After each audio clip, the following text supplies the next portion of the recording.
Hello everyone, welcome to basic study time. तो आज हम डिटेल एनालिसिस करेंगे इकोनॉमिक्स नेट का जो पेपर हुआ था पिछले कल 2 मार्च 2023 को जो पेपर हुआ था वो 2 शिफ्ट में हुआ था, फर्स्ट एंड सेकंड शिफ्ट।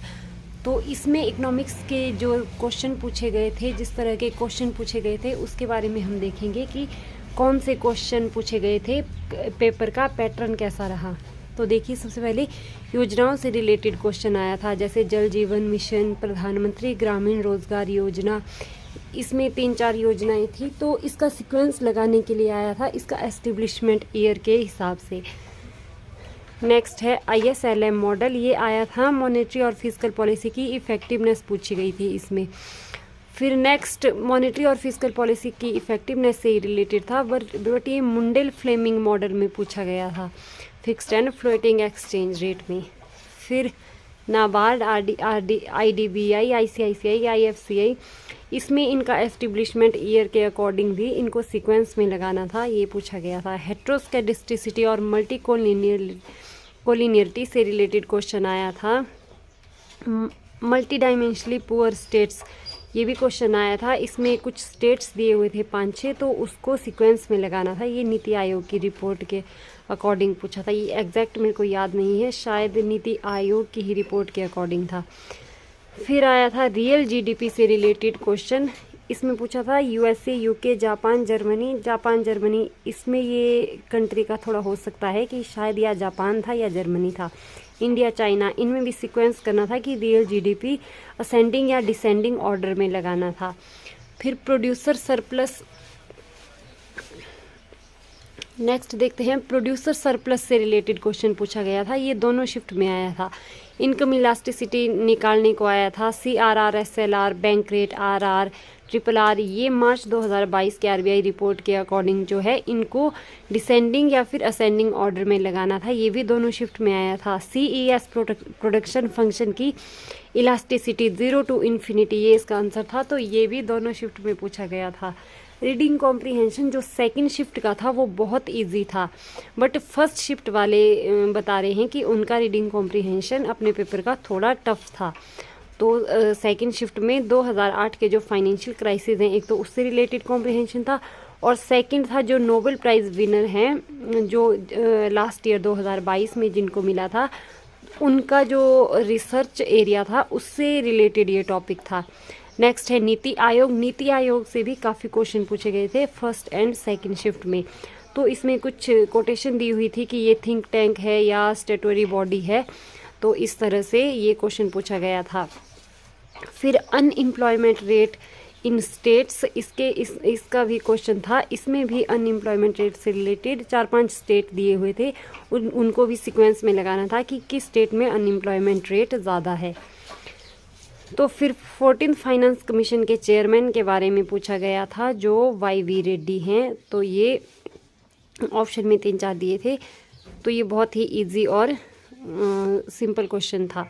कुछ क्वेश्चन बहुत सिंपल थे, बट कुछ क्वेश्चन बहुत घुमा फिरा के पूछे थे। क्वेश्चन इजी थे, बट पूछने का जो तरीका था, हमें क्वेश्चन को हर तरीके से एक थ्योरी को पढ़ना पड़ेगा, उसी तरीके से पढ़ के जो है क्वेश्चन के आंसर निकलेंगे।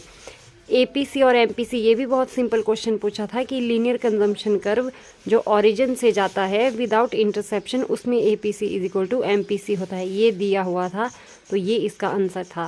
फिर है मल्टीप्लायर और IS कर्व, ये मल्टीप्लायर और IS कर्व के बारे में पूछा था कि जैसे मल्टीप्लायर की वैल्यू अगर ज़्यादा होगी तो IS कर्व किस तरह का होगा, इस तरह से ये क्वेश्चन था।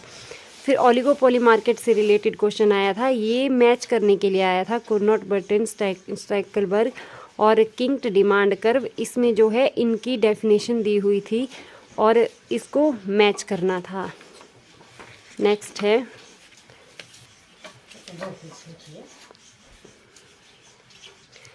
मार्कोविट्ज़ थ्योरम के बारे में क्वेश्चन आया था, ये भी मैच करने के लिए ही आया था। फिर कुजनेट कर्व के बारे में पूछा गया था। फिस्कल डेफिसिट और प्राइमरी डेफिसिट के बारे में क्वेश्चन पूछा गया था। BOP डेफिसिट के बारे में क्वेश्चन पूछा गया था। बैलेंस ऑफ पेमेंट के बारे में कि जो मार्शल लर्नर कंडीशन है उसमें एक्सपोर्ट और इंपोर्ट की इलास्टिसिटी जब 1 होती है उस वक्त क्या होता है, जब ग्रेटर देन 1 होती है या लेस देन 1 होती है, तो उस तरह से ये क्वेश्चन आया था। नल हाइपोथेसिस और अल्टरनेटिव हाइपोथेसिस से रिलेटेड क्वेश्चन आया था। रिस्क लवर और रिस्क अवर्टर कौन सी सिचुएशन में इन्वेस्टर रिस्क लवर कहलाता है और कौन सी सिचुएशन में रिस्क अवर्टर, इससे रिलेटेड क्वेश्चन था।